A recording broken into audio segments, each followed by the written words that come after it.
So when you open Terrasync, you'll see there's two little plugs. That's trying to connect to my internal GPS of this device.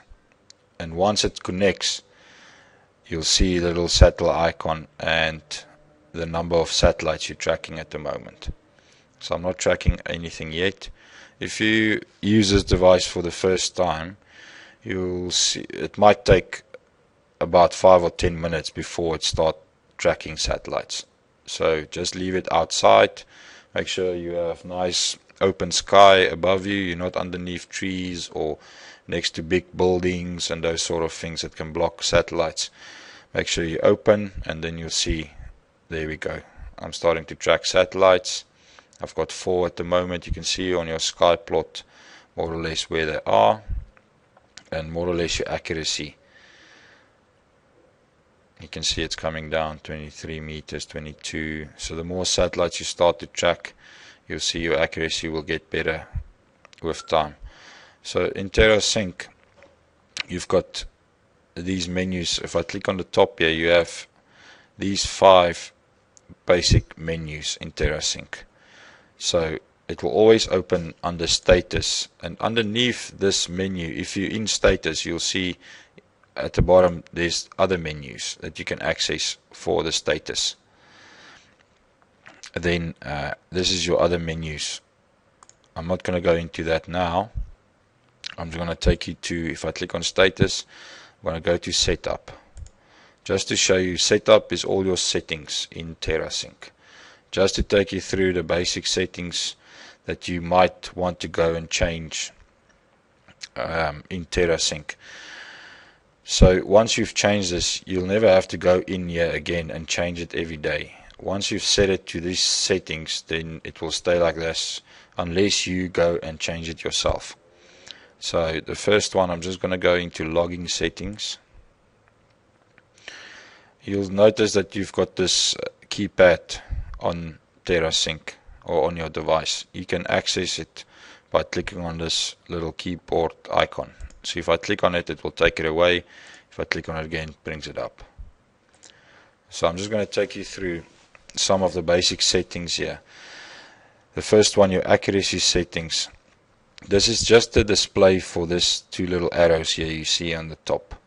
So it shows me my horizontal accuracy, and it shows me in the field. In the field meaning unprocessed data. So you can change this display if you want. So normally you always want to see your horizontal accuracy and not your vertical. So your horizontal accuracy, that's it at the moment. And if you change this to processed, post-processed, meaning that it's going to show the accuracy that it thinks it's going to be after you post-processed your data with a base that you've downloaded base data in Pathfinder Office. So it's an estimate. It's not 100% what it will be. It's just an estimate. That's what it think it's going to be. And you choose how far is your base station from you that you're working from that day, and it will estimate that is the accuracy that it might be getting. This use accuracy base logging. If you switch this on, you can also say you can apply that for all the features, or just just a certain feature, the point or the line and area. But if you apply it for all features, then you can type in the required accuracy. So you can change this, say, depends on your device as well. So you can click on 1 meter, then it won't log any data if the accuracy is above 1 meter. But like I said, it depends on your device. If you have a Juno, then if you put it on 1 meter, you're going to stand there for the whole day. It won't reach the accuracy below a meter, because that's not how the Juno was designed. The Juno is between 3 and 5 meters. So this is just when you require a certain type of accuracy. I'm just going to leave this on 10 meters because I am using a Juno. And then when you're finished with your settings, then you say done. Okay, so you'll see I've put this on post-process now, so it won't show me my accuracy unless I open a file. So I'm just going to take this off and say just show me the accuracies in the field. Okay, and this accuracy based logging, I'm going to switch this off as well, because like I said, I'm using a Juno and I'm not requiring to get a below a meter or whatever accuracy I want. This next setting, point vertex auto pause count, is when you're logging data, when you open a file for yourself, when you're logging data, you can set it in this menu so it can log as many points as you want. You can set this up, type in points. Let's say for example I'm going to put in there 30 points. So this means it's going to log 30 positions. It's going to take 30 seconds because it logs a position per second. 1 second, 1 position or measurement. So it's going to log up to 30 measures and then pause itself. But it doesn't mean it's only going to take 30 measurements. You can, if you want, you can still say resume and it will carry on with that. So this is just like a default setting you can activate in the settings here. Antenna height is the distance from your unit to the ground, more or less how are you gonna have it in your hand while you taking measurements. So more or less 1.3 meters I think is fine. Also, if you click on here confirm, it will ask you per file. If you close it, it will ask you to confirm if you really want to close it, or you can put it on per feature or never ask you. I'm just going to say per file.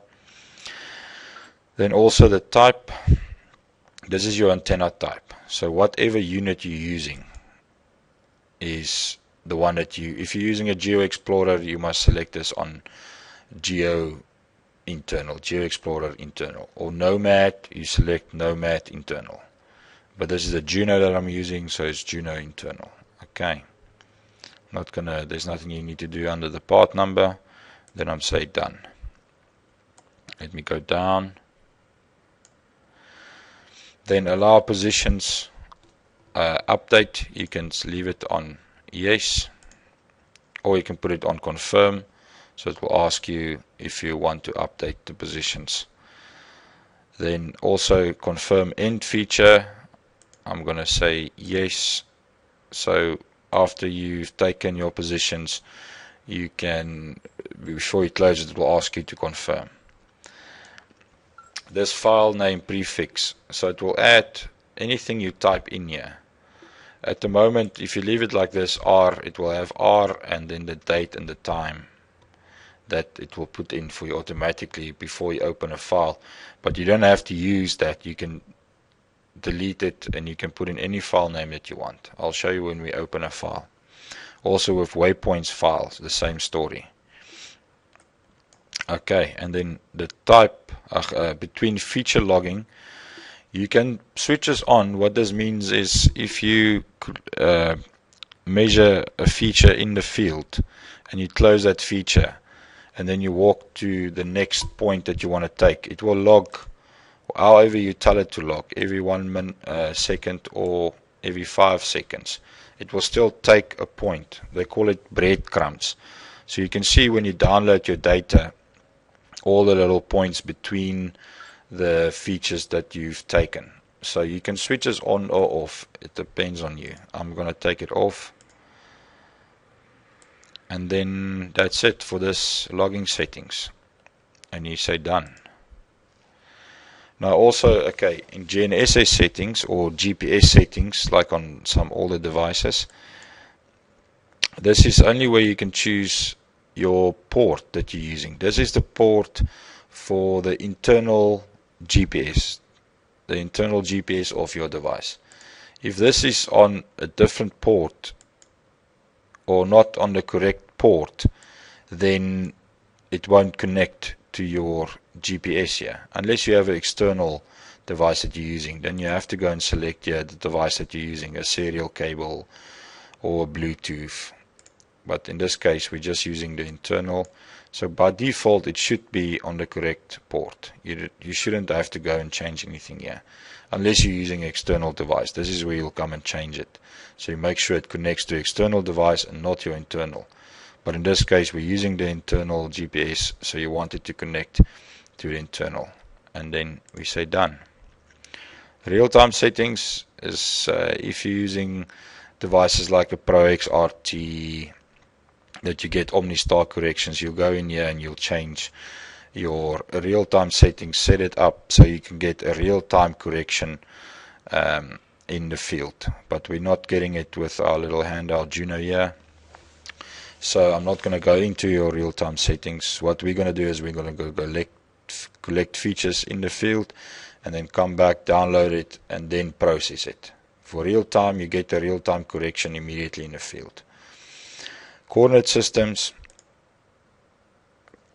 This is where you can come and change your coordinate systems the way that you want. If you're using latitude, longitude, or you just click on this little arrow, you can go down to South Africa. Let me find it here. You can change it to South Africa, choose your zone that you're using, and your altitude reference, if it's ellipsoidal height or the height above mean sea level,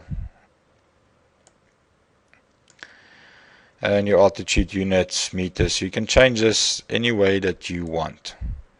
Okay, also your geoid, there's a geoid model for you already in here, and your coordinate units if you want to see it in meters or any of the other options. Meters is the most common. And your coordinate display order, if you want to see your north coordinate first or your east coordinate first. This is all the settings that your coordinate system that you can change the way you want. If, for instance, you leave it on latitude and longitude, or you put it on the South African system, it doesn't matter if you capture your data using this coordinate system and then you realize, oh, but you wanted it in a different system. Because you can always, when you download your data in Pathfinder Office, you can always change the coordinate system there as well. And it will change your coordinates to the system that you want.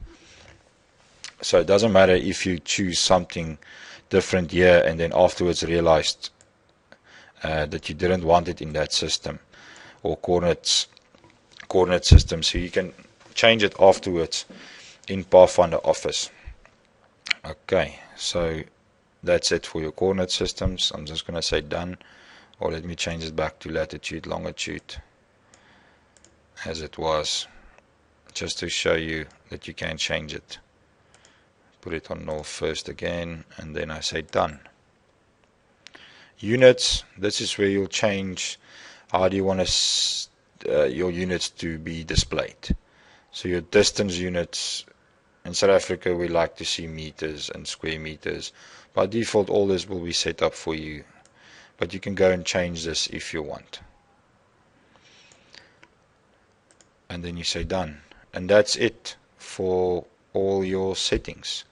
So like I said, you're never going to have to go and change this, or you don't have to change this every day or go through it every day. This will stay the same as you've changed it just now. So unless you want to go and change something, then you go into setup. This button here, the GNSS button, or on some devices it will show, some of the older devices will show GPS. This is just to connect to your internal GPS receiver. So if I click on this button, it will ask me, are you sure you want to disconnect from the receiver? I'm just going to say yes. So I just want to show you, if you open Terrasync and you don't see your little satellite icon there on the top, go to setup, make sure you go to setup and you go and click on the GPS or GNSS button, and you'll see there it goes, that little two plugs, and then it connects, and you see a little satellite icon and the number of satellites you're tracking. So I'll show you, if you click on status, there's the satellites. You can see it on the sky plot little map, what it looks like. This is the satellites I'm tracking at the moment.